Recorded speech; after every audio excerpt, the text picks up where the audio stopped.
Sabella Kwok is building her dream house. She's conquered her fears of working with power tools and is taking small steps towards completion. I've never done woodwork before. First, I was so scared of using the saw, hammer, cutter, but slowly I overcame my fear. Using those power tools is already quite challenging for me.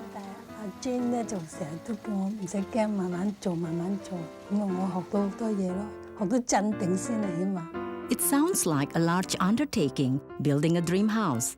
But in this case, it's not as large as you think. My goal is to make my dream house. I'm going to design it and build it, but in miniature. In Hong Kong, people always buy the commercial miniature house. Here, you can do it yourself as a hobby. Now that I live here, I like the style of New Zealand houses.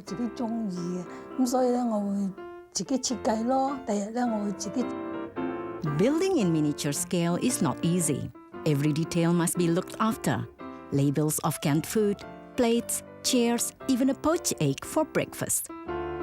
Sabella has been a member of the Auckland Miniature Club for the last 3 years and has learned a lot from her fellow club members.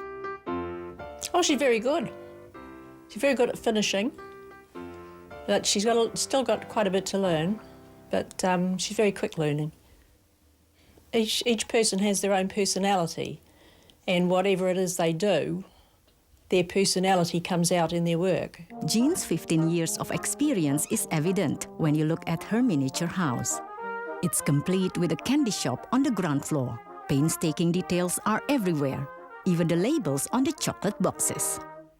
Well, I downloaded quite a few of the chocolate boxes off the internet and then just reduced them. Some of the wrappers were in a magazine and I photocopied them. And you, as you're working, your mind is ahead of you. So you're sort of having to catch up with your mind because you can see things that you want or need in the house or shop that you're doing.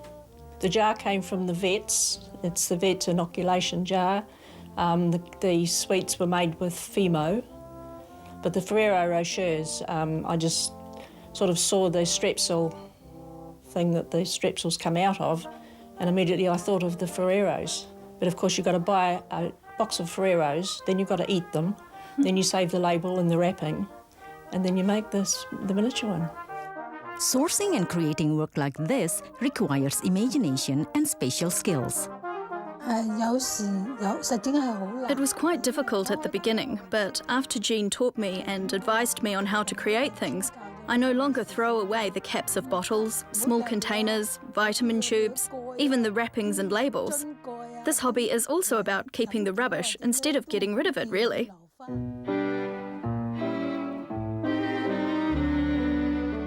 Because it takes so long to make these intricate pieces, patience is essential. That's also why the New Zealand Association of Miniature Enthusiasts holds their exhibition every 2 years. Although Jean and Sabella are not exhibiting this year, they're here to see what other members throughout the country have created. It gives people a chance to show off their work, to get together and have a chance to do workshops, teach some of the newer members, and they learn a lot just by coming and seeing what other people are doing. And the newer ones then set their sights higher, and also we then have a public exhibition because that helps pay for it all. We usually get quite a few new members out of it as well. It's fascinating. Doing things in miniature, anything you want in real life you can make in miniature.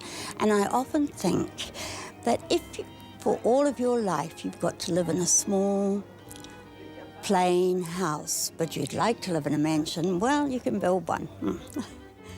This year's exhibition theme is Movie Moments, hosted by the North Shore Miniature Club. Harry Potter, Shrek, Pinocchio and The Wizard of Oz are just some of the films on display today. I am very happy to come to an event like this. I feel like I'm a peasant coming to a palace.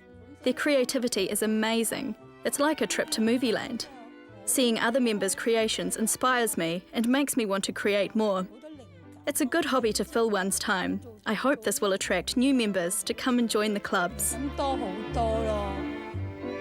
what we really need are to train some tutors in Asian languages, because really when people join they have to be taught how to use power tools, all those safety things first, because the clubs all have those. And we need someone who can speak the language to be able to do that. Brimming with inspiration and new ideas, Sabella gets back to work in her studio.